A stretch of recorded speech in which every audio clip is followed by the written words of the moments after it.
إن الحمد لله نحمده ونستعينه ونستغفره ونعوذ بالله من شرور أنفسنا ومن سيئات أعمالنا من يهده الله فلا مضل له ومن يضلل فلا هادي له أشهد أن لا إله إلا الله وحده لا شريك له وأشهد أن محمدًا عبده ورسوله بلغ الرسالة وأدى الأمانة ونصح الأمة وكشف الغمة وتركنا على المحجة البيضاء ليلها كنهارها لا يزيغ عنها إلا هالك فصلوات ربي وسلامه عليه ما تعاقب الليل والنهار وبعد Falendrimet, lavdërimet, adhurimet tona qofshin për Allahun, krijuesin absolut. Paqja dhe bekimet e tij qofshin mbi të dërguarin ton Muhammedin alayhi salam, mbi familjen e tij të ndershme, mbi shokët e tij besnik dhe mbi gjithë ata të cilët ndjekin shembullin e tij deri në ditën e fundit të kësaj bote. Të nderuar besimtarë, me lejen e Allahut Azza wa Jall, sot do të flasim për një padrejsi e cila i bëhet një kategorie të caktuar njerëzish. Padrejsi e cila ndodh pothuajse çdo ditë, e cila kalon në heshtje dhe për të cilën njerëzit nuk gjejnë fuqi dhe nuk gjejnë ndonjë person i cili konkretisht i ndihmon. Kjo është pala e punëtorëve, të cilët janë të lodhur, të rrezikapitur dhe të munduar, e të ngarkuar nga obligimet dhe detyrimet e punës, me të gjitha këto vështirësi përsëri gjejnë keqtrajtim dhe janë të shtypur e të dëmtuar nga ana atyre që u japin punë. Allahu Azza wa Jalla i ka krijuar njerëzit dhe ka bërë dallimin mes tyre duke i ndarë kështu njerëzit në dy grupe, të pasur dhe njerëz më të varfër. Allahu i lartësuar në Kur'an ka thënë: "Nahnu qasamna bainahum ma'ishatahum fil hayatid dunya." Ne kemi përcaktuar për ta se si do të kalojnë jetën në këtë botë. "Wa rafa'na ba'dahum fawqa ba'din darajat." Kështu i kemi ngritur disa nga të tjerët, liyattakhidha ba'duhum ba'dan sukhriya, në mënyrë që ata për njëri tjetrin të kryejnë shërbime dhe përfitojnë shërbime prej njëri tjetrit. Në këtë mënyrë, kjo ndarje që Allahu Azza wa Jalla ka bërë, i bën njerëzit të nevojshëm për njëri tjetrin. Dikush do të ofrojë të holla e dikush tjetër do të jap mundin dhe do të kryej punën për atë gjë. Kjo ndarje e Allahut Azza wa Jalla në fakt është një sprovë e cila ka ardhur nga Zoti që t'i ndajë kështu njerëzit dhe pastaj të e shohë sa ata janë bashkëpunues me zvete, se sa janë të drejtë dhe sa janë të mëshirshëm ndaj njëri tjetrit. Kjo ndarje, të nderuar besimtarë, duhet të jetë në nivelin e lartë të ndërgjegjshmërisë dhe të kuptimit të saktë se përse Allahu Azza wa Jalla ka bërë që kështu njerëzit të jenë të ndarë.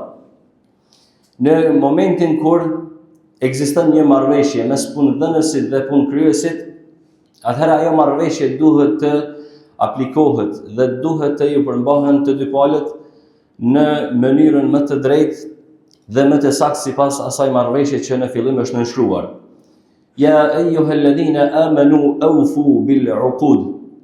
Allahu i thret njerëzit përmes pikës e cila i shtyn ata për të qenë pasaj persona që aplikojnë, persona të cilat japin rezultate duke i thirrur kështu përmes imanit. Dhe ju thot atyre: "O ju që keni besuar, plotësoni detyrimet." Cilat detyrimet? Dhe si duhet ta shoh këtë ajet të Kur'anit dikush i cili ka marrë një punëtor dhe e ka futur në firmën e tij?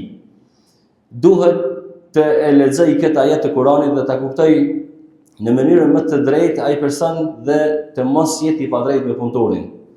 Ti përmbahet kushteve dhe marrëveshjeve që ka bërë me ta, të mos ja paksoj pagën e tij, të mos ja ul dinjitetin e tij, të mos e rëndoj në punët e tij dhe të tregohet i mirësjellshëm me të.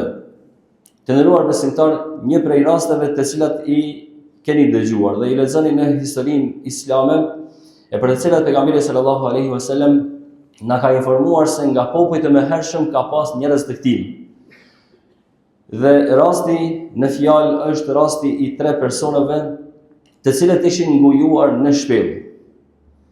Dhe duke udhëtuar ishin gjendur përpara një situate të rëndë, e cila pastaj kërkonte që ata të fuseshin në një shpellë për të kaluar natën dhe të evitonin kështu udhëtimin në vështirësi në shi, dhe kur hyn në atë shpellë, nga shiu i madh rrotulliset një gur i madh nga kodra dhe e zën hyrjen nga e cila hynën në këtë shpellë. Kështu atyre i humb dhe i shkëputët çdo shpresë nga shpresat e kësaj dynjaje. Pra askush nuk do t'i dëgjoj thirrjet e tyre. As nuk do të mund t'i shpëtoj përveç se Allahu Azza wa Jall. Dhe në konsultimin që e patën me vetë, secili e dha njëri prej tyre e dha një mendim dhe tha se ti luteni Allahut Azza wa Jall me ndonjë punë të mirë që kemi bën, e cila ka qenë e sinqertë, vetëm për të arritur kënaqësinë e Zotit. I treti prej tyre ishte lutur në këtë mënyrë, duke e përshkruar një vepër të mirë që kishte bërë për hatër të Allahut të lartësuar.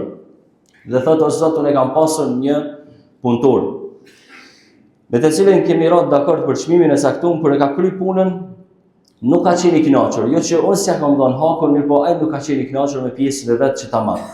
Kështu hakun e tij e kam mbajt, i kam rujt dhe kam investuar në pasuri.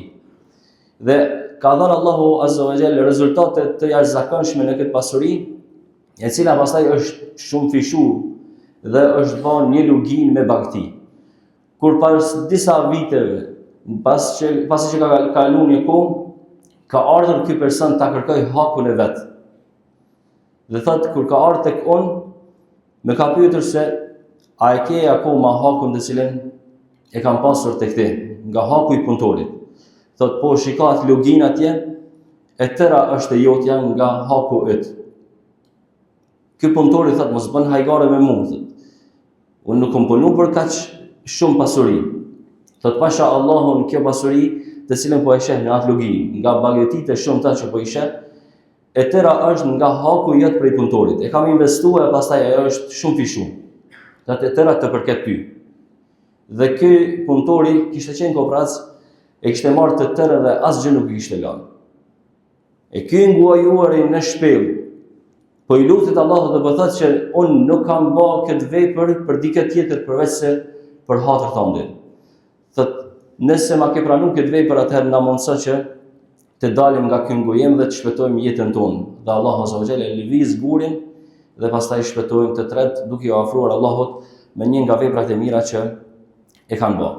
Shtrohet pyetja të nderuar besimtar se pse zakonisht ne duhet të flasim për hakun e punëtorit, pse duhet të flasim zakonisht për padrejtësitë të cilat mundet të i bëhen kësaj kategorie. Për shkak se zakonshëm punëtori nuk ka fuqi për të arritur që ta kundërshtojë shefin, ose nuk ka mbrojtje, ose nuk ka opsion tjetër nga jeta që të dalë dhe të kërkojë ndonjë punë tjetër pasi që edhe mosha ndoshta s'ia lejon.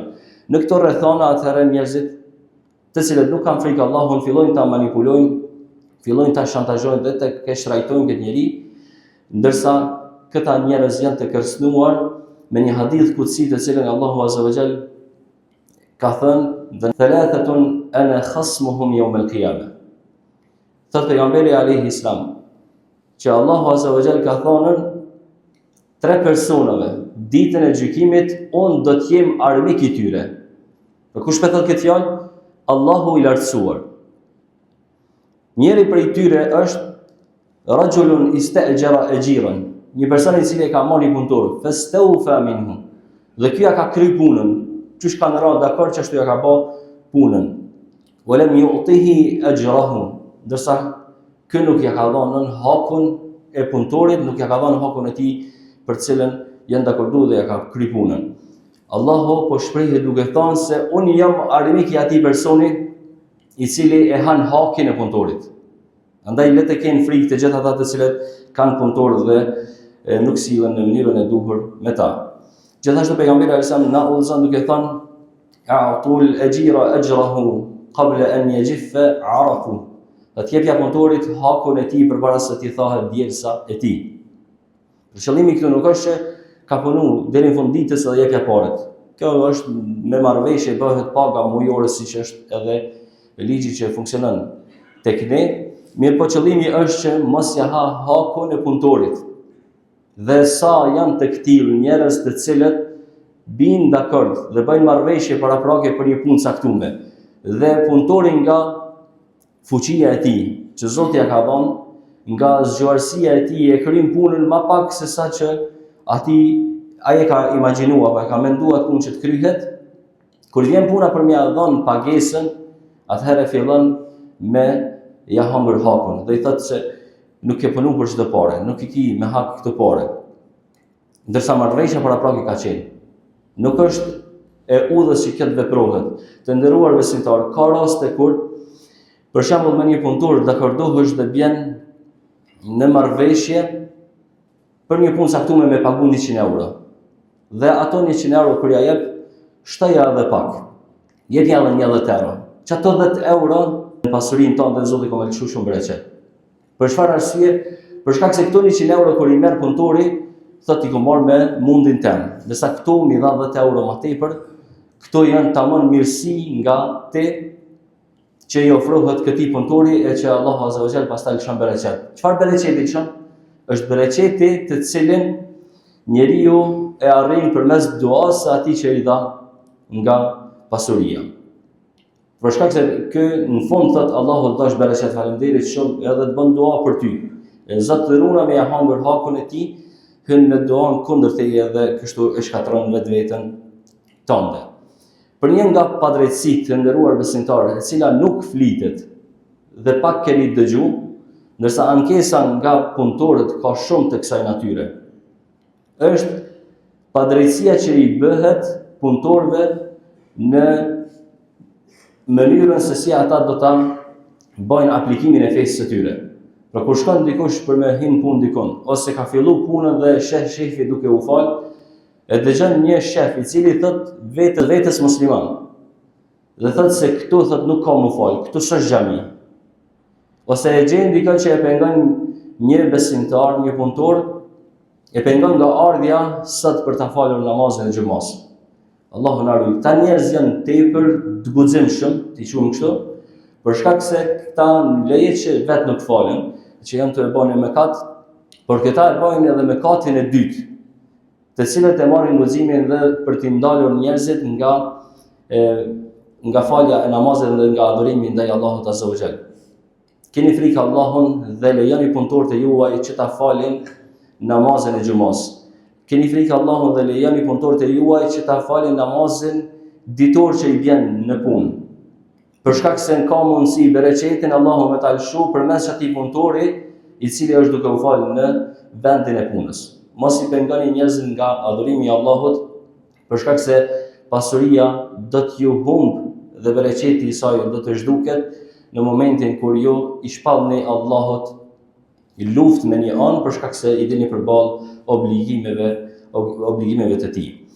Elusi Allahun Azza wa Jall që ta përmirësoj gjendjen tonë, t'i vedisoj njerëzit tanë dhe të jenë prej atyre që së bashku e mbyllin dyqanin, shefat musliman, e mbyllin dyqanin e tyre, e mbyllin biznesin e tyre, e mbyllin çdo gjë e cila fitohet në kohën e xumas dhe vinë së bashku me punëtorët e vet për ta falur namazin e xumas. Vetëm kështu arrihet ndërgjegjësimi i lartë fetar dhe kështu do të fitohet mëshira Allahut Azza wa Jall dhe do të shtohet pasuria dhe bereqeti i saj. Qulu qawli hadha wa astaghfirullaha li wa lakum fastaghfiruhu innahu huwal ghafurur rahim.